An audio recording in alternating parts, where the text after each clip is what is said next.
Özünə qeyrətli oğulları olan bir el, oba, bir torpaq heç vaxt basılmaz. Pəhləvan komandir kimi tanınan, Laçının 40 kəndini işğaldan azad edən, Azərbaycanın milli qəhrəmanı və əməkdar məşqçisi Əliyar Əliyev. 1957-ci il dekabrın 14-də Qubadlının Qazyan kəndində doğulub. 22 yaşında Dondarlı kəndində idman müəllimi işləyib. Sonra Əliyarı Saransk Dövlət Universitetinə tanınmış mütəxəssis kimi müəllim işləməyə dəvət edirlər. Atasının ölümündən sonra Qazyana qayıdan Əliyar burada məşqçi kimi çalışır. Əliyar Yunan-Roma güləşində, ölkə və ümumi ittifaq yarışlarında dəfələrlə medallar qazanıb. O, pəhləvan kimi tanınırdı. Qarabağ müharibəsi başlayanda Əliyar könüllü olaraq orduya yollanır.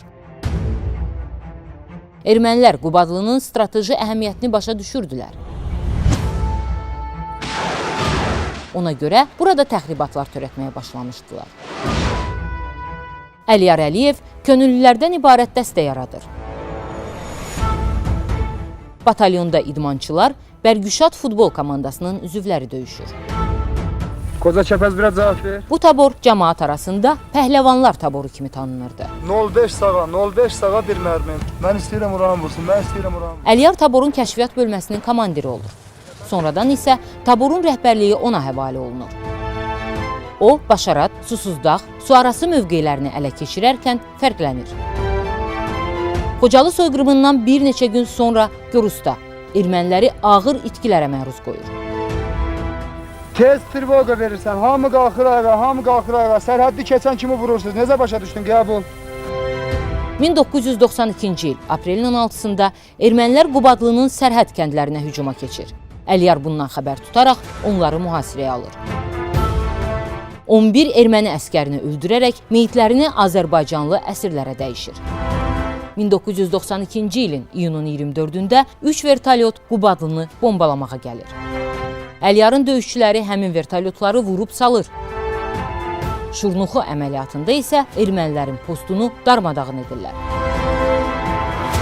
20 Rus və erməni silahlısını əsir götürürlər.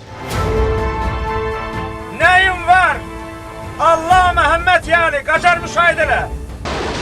1992-ci ilin payızında Əliyar 40 könüllü döyüşçü ilə birlikdə Laçının 40-a qədər kəndini 4 gün ərzində ermənilərdən azad edir.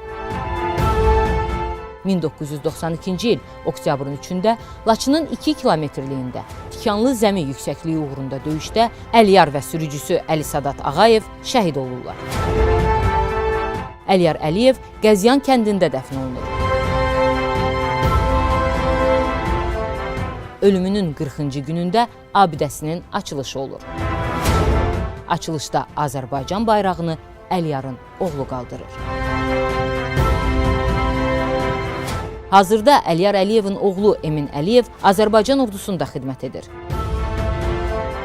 Bir zamanlar Əliyarın tələbəsi olmuş general-mayor Mais Bərxudarov da milli qəhrəmanın yolunu davam etdirir.